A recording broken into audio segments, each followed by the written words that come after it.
sun has become a hot topic these days, with legislations passed on artificial sun and tanning, and international journals abound with controversial studies on its importance for life and health on our planet. 500 photobiologists from all over the world discussed the topic during 5 days of their annual conference, ICP, in Düsseldorf, Germany. The healing, life-saving sun on one side, the danger of skin cancer incidence on the other. After 50 years of one-sided focus on the negative influence of sunlight, there seems to emerge a certain rediscovery of the good sun.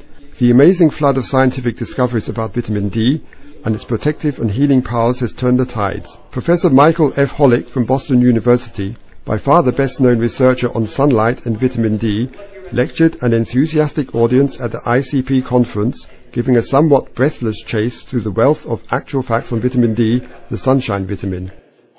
Almost all the cells in our bodies are influenced by vitamin D. Epidemic vitamin D deficiency is responsible for drastically rising risks for many of the most widespread ailments, such as osteoporosis, diabetes, hypertension, cardiovascular diseases, stroke, and even psychiatric disorders. Hollick's advice to the general public: more sun, but with moderation. The backside of the coin was presented by the German biophysicist from Hamburg, Dr. Rüdiger Greinert. Each sun ray on your skin counts and accumulates into a rising risk for skin cancer, including melanoma. Skin cancer incidence has been rising over the last 50 years and, according to Greinert, this can be blamed almost exclusively to sun and solarium.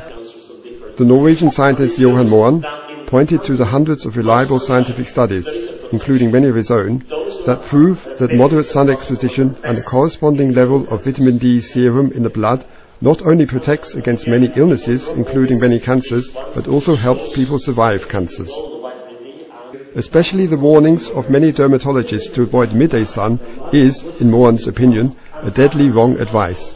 The morning and afternoon sun could cause more damage unnoticed than the sun at noon. However, Professor Moen also warned against an excess amount of sun on the skin. Moderation was his message. Professor Michael Hollick, doyen of UV and vitamin D research after 30 years of uphill battle for recognition in the scientific community, focuses on the problem. 50% of the world's population is vitamin D deficient, and we believe that it has serious health consequences for both children and adults alike. The reason for this rising epidemic? The major cause is lack of sun exposure. Humans have always depended on the sun for their vitamin D requirement. And it's over the past 40 years that it's been suggested that you should never be exposed to direct sunlight. That is one of the major causes of the vitamin D deficiency pandemic. But why, if this problem is so pressing, does it play such a moderate role in medical everyday practice? Again, everybody thinks about vitamin D preventing rickets in children. We don't see rickets any longer, so people are not thinking about vitamin D. It's incomprehensible to physicians as to how vitamin D can reduce risk of heart attack by 50%, reduce risk of common cancers like colon, prostate, breast by as much as 50%, reduce risk of infectious diseases, including influenza, by as much as 90%, reducing risk of type 1 diabetes, 78%, if a child is getting adequate vitamin D during the first year of life, reduces risk of type 2 diabetes. European health systems are ailing and running out of money. Couldn't the sun and vitamin D play a major role in easing the pressure? Well, it is quite remarkable that probably one of the most important nutrient hormones that humans need is, in fact, coming from the sun for free. But you have to take advantage of it. And it doesn't mean to go out and bake in the sun. What it simply means is to go out between the hours of about 10 a.m. and 3 p.m., and usually in the spring, summer, and fall, and arms and legs couple of times a week is often more than adequate to satisfy your body's requirement for vitamin D. But what can we do during the so-called vitamin D winter, when the sun cannot provide us with a vital amount of vitamin D? And we found that healthy young and middle-aged adults going to a solarium in Boston once a week had robust, healthy levels of vitamin D, and they had better bone density than their counterparts that were not exposed to solarium. The reason that's important is that in the wintertime in Europe, as well as in the United States, you cannot make any vitamin D in your skin. And so if you're not aggressively taking a vitamin D supplement, and we now know that children need at a minimum 1,000 units of vitamin D a day, adults need 2,000 units of vitamin D a day to satisfy the requirement, they will not be able to appreciate all of the health benefits of vitamin D. So this leaves us with the question of how much sun, how much vitamin D we actually need. Well, I think just like anything else in life, it's moderation should be the message. And that's my message to the public, is that you should never get a sunburn. But abstinence doesn't work. So we should really be out there recommending sensible sun exposure, which is what I've been doing for more than 30 years.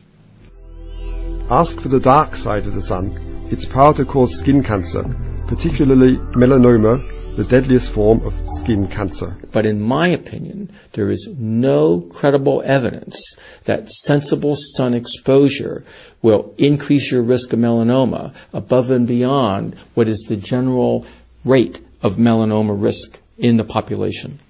Occupational sun exposure decreases your risk of melanoma. It does not increase your risk. And finally, is the sun, natural or artificial, friend or foe? But we know that sensible sun exposure reduces risk of deadly cancers, reduces risk of infectious diseases, autoimmune diseases, hypertension, heart disease, stroke.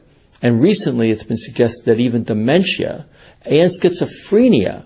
So again, the message is simple. Sunlight is your friend, but use it in moderation. Dr. Greinert, member of diverse radiation control organizations, argues without. Ich habe überhaupt nichts dagegen, wenn sich herausstellen sollte, dass Vitamin D so einen krebsprotektiven Effekt If indeed the preventive effect of vitamin D for cancer will be scientifically proven, I, of course, have no qualms with that. The fact that we find a vitamin D receptor at many cell surfaces seems to suggest a much greater role of vitamin D than just bone and bone density. But that will need much more time and reliable scientific studies. belastbar mit nach draußen gehen.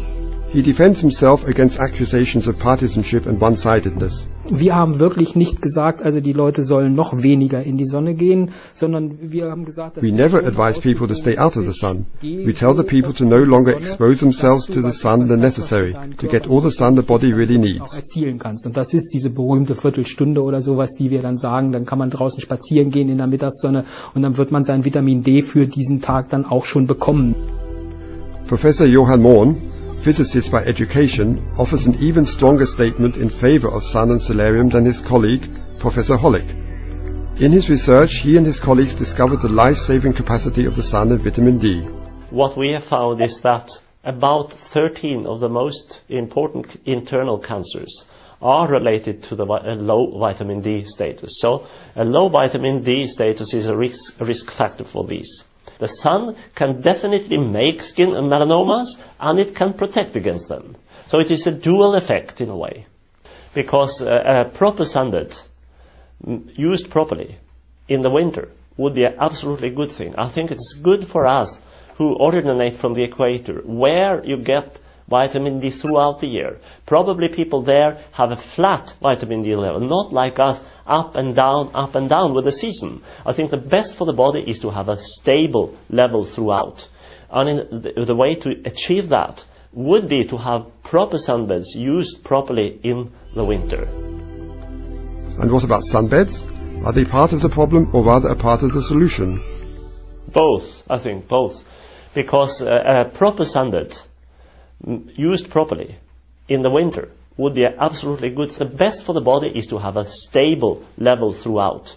And the way to achieve that would be to have proper sunbeds used properly in the winter.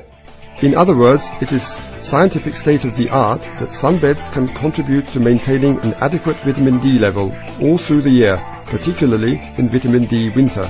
Professor Mohn's advice: get more sun, irrespective of source, but take only a rationally controlled, healthy dose.